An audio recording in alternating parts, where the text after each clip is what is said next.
नमस्कार दोस्तों, शौर्य क्लासेस में आप सभी का स्वागत है। मेरा नाम है जतिन। दोस्तों, आज की वीडियो में हम बात करेंगे कि संस्कृत व्याकरण की पाठ योजना कैसे बनाई जाती है। और आज का जो हमारा प्रकरण है वो है लट लकार। दोस्तों, जब भी हम कोई संस्कृत व्याकरण की पाठ योजना बनाते हैं या लिखते हैं तो उसमें सबसे पहले कुछ सामान्य चीजें लिखनी बहुत ज्यादा जरूरी होती हैं। जैसे विद्यालय का नाम क्या है, कक्षा कौन सी है, उसका वर्ग क्या है और दिनांक क्या है जिस दिन हमें प्रस्तुतिकरण करना है, दिवस क्या है, विषय क्या है। विषय हम यहाँ पर लिखा है संस्कृत व्याकरण, क्योंकि व्याकरण की पाठ योजना है इसलिए संस्कृत व्याकरण लिखेंगे। और कालांश क्या है, प्रकरण कौन सा है, प्रकरण लिखना बहुत ज्यादा जरूरी होता है। प्रकरण हमने आज लिया है लट लकार, ठीक है। और अवधि क्या है कक्षा की, और छात्र अध्यापक एवं छात्र अध्यापिका अपना नाम और अनुक्रमांक भी जरूर लिखेंगे। दोस्तों, संस्कृत व्याकरण की पाठ योजना बनाने में सबसे पहले सोपान आता है सामान्य उद्देशानिका। इसमें कुछ सामान्य चीजें हम लिखेंगे, जैसे संस्कृत पदानाम धातु नाम क्रिया नाम च शुद्ध रूपेण ज्ञान प्रदानम, की बच्चों को संस्कृत पदों का, धातुओं का और क्रियाओं का शुद्ध रूप से ज्ञान प्रदान करना। उसके बाद शुद्ध वाक्य रचनाया ज्ञान प्रदानम, की शुद्ध वाक्य रचना का ज्ञान प्रदान करना। संस्कृत व्याकरण नियमानाम परिचय, की संस्कृत व्याकरण के नियमों का परिचय देना। उसके बाद छात्राणाम तर्क शक्ति रचनात्मक प्रवृत्ति विकासा, की छात्रों को तर्क शक्ति में और रचनात्मक प्रवृत्ति के विकास में विकसित करना। उसके बाद छात्राणाम तर्क शक्ति रचनात्मक प्रवृत्ति विकासा, यानी कि बच्चों को, जो छात्र हैं उनको तर्क शक्ति का और रचनात्मक प्रवृत्ति का विकास करवाना। दोस्तों, उसके बाद आता है विशिष्ट उद्देश्यानी का सोपान। इसमें हम अपने प्रकरण से संबंधित कुछ उद्देश्य लिखते हैं, जैसे छात्राणाम लकार विषय विशेष परिचय प्रदानम, की छात्रों को लकार के विषय का या विषय में विशेष रूप से परिचय प्रदान करना। फिर लट लकार से नियमनाम अध्यापनम तथा शुद्ध रूपाणाम अभ्यास, की लट लकार का नियमों का और अध्यापन करना तथा शुद्ध रूप से उनका अभ्यास करवाना। छात्रेषु लट लकार से वाक्यानाम प्रयोग कौशल संपादनम, की छात्रों में लट लकार के वाक्यों का प्रयोग करवाना और उनको कौशल प्रदान करना। फिर आता है दोस्तों पूर्व ज्ञानम का सोपान। इसमें हम जो बच्चों का पूर्व ज्ञान क्या है उसको लिखते हैं, जैसे छात्र संस्कृत धातुनाम क्रियाणाम च विषय सामान्य रूपेण पूर्व परिचिता सन्ति, की जो बच्चे हैं वो पहले से क्या संस्कृत धातुओं को और क्रियाओं के विषय में सामान्य रूप से जानकारी रखते हैं या उनके बारे में परिचित हैं। दोस्तों, उसके बाद आता है सहायक उपकरणानी का सोपान। इसमें जो हमारे लिए सहायक सामग्रियां होती हैं उसको लिखेंगे, जैसे पत्रकम यानी पत्र, फ्लैश कार्ड आदि। चार्ट भी हम लिख सकते हैं, अगर चार्ट का प्रयोग कर रहे हैं चार्ट में हम अपने वाक्य लिख सकते हैं। लपेट श्याम फलक यानी लपेट श्याम फलक और ब्लैक बोर्ड भी अगर आप यूज कर रहे हैं। सुधाखंड यानी चौक, मार्जनी, संकेतिका और प्रस्तुति साधन, यानी अगर पीपीटी के माध्यम से आप पढ़ा रहे हैं तो उसको भी यहाँ पर लिख सकते हैं। दोस्तों, वीडियो को आगे कंटिन्यू करने से पहले मैं आपसे एक छोटी सी रिक्वेस्ट कर लेता हूँ कि आप इस वीडियो को एंड तक जरूर देखें, ताकि इस वीडियो का कोई भी सोपान आपसे मिस ना हो। दोस्तों, फिर आता है प्रस्तावना का सोपान। और प्रस्तावना का सोपान बहुत ज़्यादा इंपॉर्टेंट होता है, क्योंकि यहाँ पर आपको जो प्रश्न बनाने होते हैं बहुत ध्यान से बनाने होते हैं। और जो प्रश्न होते हैं वो 3 से 5 प्रश्न होने चाहिए, और जो सभी प्रश्न है वो एक दूसरे से जुड़े हुए हों जिगजैग फॉर्म में। यानी कि जो पहला प्रश्न है उसका जो उत्तर आएगा उसी आंसर से या उत्तर से दूसरा प्रश्न बनना चाहिए, और दूसरे प्रश्न के आंसर से तीसरा प्रश्न बनना चाहिए। और ध्यान रहे कि जो अंतिम प्रश्न है, जो आखिरी प्रश्न है आपका, वो समस्यात्मक होना चाहिए।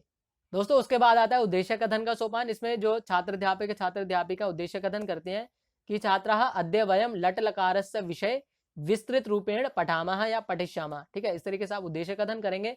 दोस्तों, उद्देश्य कथन के बाद आता है प्रस्तुतिकरण का सोपान। और प्रस्तुतिकरण के सोपान में आप लिखेंगे कि छात्र अध्यापक या छात्र अध्यापिका लपेट श्याम फल के पंच वाक्यानि लिखति, यानी कि जो छात्र अध्यापक छात्र अध्यापिका है वो लपेट श्याम फलक में, ठीक है, जो आपका ब्लैक बोर्ड या लपेट श्याम फलक है उसमें 5 वाक्य लिख रहे हैं, लिखते हैं। या आप चार्ट के माध्यम से भी प्रस्तुत कर सकते हैं। तो आप बोल सकते हैं कि जो प्रस्तुत वाक्य हैं वो इस प्रकार है, ठीक है।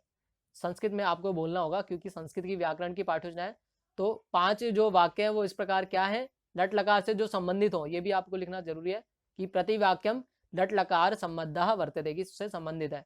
जैसे रामः लिखति, बालिका नृत्यति, सह क्रीडति, शिशु हसति, राधा नृत्यति। इस तरीके से आप 5 वाक्य श्याम पट पर या लपेट श्याम फलक पर लिख सकते हैं।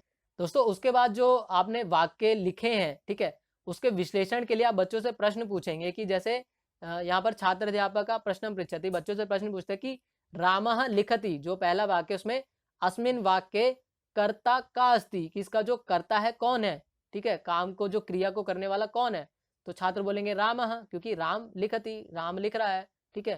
फिर छात्र अध्यापक पूछेंगे कि वाक्य क्रियापदम किम अस्ति, कि जो ये वाक्य है रामः लिखति, इसमें क्रियापद कौन सा है, तो बच्चे बोलेंगे लिखति। फिर छात्र अध्यापक पूछेंगे कि लिखति इत्यत्र का लकार है, कि जो लिखति शब्द है, ठीक है, वो उसमें कौन सा लकार है, तो बच्चे बता सकते हैं अगर उनको पता होगी लट लकार है, ठीक है। फिर अध्यापक अस्मिन वाक्य का काल अस्ति, पूछेंगे कि लट लकार में कौन सा काल है, तो छात्र बोलेंगे कि वर्तमान काल, ठीक है। तो आप बच्चों को बता सकते हैं कि जो लट लकार है वो वर्तमान काल में प्रयोग होता है, ठीक है। फिर आप उनके अन्य उदाहरण भी बच्चों को बताएंगे कि सह पठति, तौ पठता, ते पठन्ति, त्वम पठसि, युवाम पठता, यूयम पठता, अहम पठामि, आवाम पठावा, वयम पठामा। इस तरीके से भी वाक्य बनाए जाते हैं, इनका प्रयोग किया जाता है लट लकार में, ठीक है। फिर आता है सामान्यीकरण का सोपान। और दोस्तों मैं आपको बता दूं कि जब भी हम व्याकरण की पाठ्योजना बनाते हैं या व्याकरण पढ़ाते हैं, उनको दो तरीके से किया जाता है, एक तो निगमन विधि से और एक आगमन विधि से। निगमन विधि जो होती है वो नियम से उदाहरण की ओर, और आगमन विधि होती है उदाहरण से नियम की ओर। तो आपको जो स्तर अच्छा लगे, जिस तरीके से अच्छा लगे, आप उस तरीके से कर सकते हैं, ठीक है। लेकिन बच्चों को समझ में आना चाहिए, इस तरीके से आपको करना है। तो यहाँ पे सामान्यीकरण है कि क्या है कि छात्रः प्रस्तुतानि उदाहरणानि सावधानी पूर्वकम निरीक्षन्ते प्रयोगः विषय मनसि चिंतयन्ति वारम वारम अवलोक्य आलोचयन्ति। की सामान्यीकरण करने में क्या होता है कि जो आपने इतने सारे उदाहरण बता दिए, अब बच्चे क्या करेंगे कि छात्रा प्रस्तुतानि उदाहरण, ये जो प्रस्तुत उदाहरण है उनको सावधानी पूर्वकम निरीक्षन्ति, यानी सावधानी पूर्वक देखते हैं और विचार करते हैं कि यार ये ऐसा कैसे हुआ, इसमें ये क्या है, ये वयम पठामा कैसे हो गया, यहाँ अहम पठामी था, ठीक है। इस तरीके से विचार करते हैं, निरीक्षण करते हैं। फिर प्रयोग विषय मनसी चिंतयति, और मन में चिंतन भी करते हैं कि हाँ इस तरीके से हो सकता है, ये लट लकार है। और वारम वारम अवलोक्य आलोचनती, और बार बार देख करके आलोचना करते हैं। छात्र अध्यापक से पूछते हैं कि सर ये कैसे हुआ, या मैम ये कैसे हुआ, इसको बताइए, ठीक है बात। फिर आता है लट लकार के रूप। तो आप बच्चों को ये भी बता सकते हैं कि लट लकार के रूप वो किस प्रकार होते हैं। तो यहाँ पर हमने लिख धातु को लिया है, आप पठ धातु ले सकते हैं, ठीक है। कोई भी अन्य धातु आप लिख सकते हैं। जैसे यहाँ पर क्या है, आप बच्चों को बताएंगे कि तीन पुरुष होते हैं, ठीक है, प्रथम पुरुष, मध्यम पुरुष और उत्तम पुरुष, और तीन वचन होते हैं, एक वचन, द्विवचन और बहुवचन। तो लिख धातु का क्या रूप चलता है लट लकार में, क्या, लिखति, लिखतः, लिखंती, लिखसी, लिखतः, लिखत, लिखामी, लिखावा, लिखामा। अगर आप पठ धातु का करेंगे तो पठती, पठतः, पठंती, पठसी, पठतः, पठत, पठामी, पठावह, पठामा, ठीक है। इस तरीके से आप बच्चों को बताएंगे। दोस्तों इसके बाद आता है नियमीकरण का सोपान। इसमें आप बच्चों को नियम बताएंगे कि किस तरीके से जो लट लकार है वो प्रयोग किया जाता है या होता है। तो लट लकारस्य प्रयोगः वर्तमान काले भवति, त्रीणि लिंगेषु धातुः रूपम तत्रैव भवति, कर्तायाः अनुसारम क्रियायाः वचनः पुरुषम च भवति यथा सह पठति। तो आप बताएंगे कि लट लकार का प्रयोग वर्तमान काल में होता है। त्रीणि लिंगेषु धातु रूपम तत्रैव भवति, यानी उनका जो प्रयोग है तीनों लिंगों में होता है, ठीक है, तीनों लिंगों में होता है धातु का रूप। और कर्ता के अनुसार क्रिया का वचन और पुरुष भी होता है, ठीक है। जैसे सह पठति तो सह पठति, ठीक है, तो उसमें सह पठति फिक्स है, ये इसी तरीके से रहेगा। उसके बाद अहम पठामी, तो ये फिक्स है, अहम के साथ पठामी ही आएगा, अहम पठावाह नहीं होगा, ठीक है। आप बच्चों के बता सकते हैं। और प्रयोग यानी आप सूत्र भी बता सकते हैं, जैसे आपदम न प्रयुंजित, अर्थात बिना प्रत्यय प्रयोगम शब्दस्य धातु व प्रयोगम मा गुरु, यानी बिना प्रत्यय के प्रयोग के आप शब्द का या धातु का प्रयोग ना करें या नहीं कर सकते। जैसे रामः पठति प्रयोग किया जाता है, ठीक है, रामः पठति, राम पठ नहीं, ठीक है, कि हम बोलते राम पठति, तो ये तो संस्कृत नहीं हुआ, क्योंकि रामः होता है संस्कृत में, विसर्ग होता है।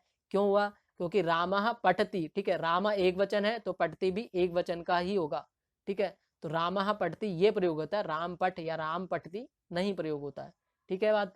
फिर आप श्याम पठ सारांश में भी लिख सकते हैं कि सह हसती, तौ हसता, ते हसंती, यहाँ पर हस धातु का भी आप प्रयोग करके लिख सकते हैं। दोस्तों श्याम पठ सारांश के बाद आता है पुनरावृत्त्यात्मक प्रश्नों का सोपान। यहाँ बच्चों की पुनरावृत्ति के लिए उनको की ठीक से लट लकार समझ में आया है, उनको बोध हुआ है नहीं, इसका ज्ञान करने के लिए आप बच्चों से 3 से 4 प्रश्न पुनरावृत्ति के लिए पूछ सकते हैं। और उसके बाद आता है गृह कार्य का सोपान। इसमें हम बच्चों के स्तर के अनुसार कुछ गृह कार्य भी देते हैं, जैसे लट लकार से प्रयोगम कृत्वा पंचवाक्यानि रचयन्तु च उत्तर पुस्तिका में लिखित्वा आनयन्तु, कि आप लट लकार का प्रयोग करके 5 वाक्यों को लिख करके लाइए। इस तरीके से आप उनको गृह कार्य दे सकते हैं। और अगर आप चैनल पर नए हैं या आपने अभी तक चैनल को सब्सक्राइब नहीं किया है तो जल्दी से सब्सक्राइब कर लीजिए और बेल आइकन दबा लीजिए ताकि आगे आने वाली वीडियोस के नोटिफिकेशन आपको मिलते रहें। धन्यवाद।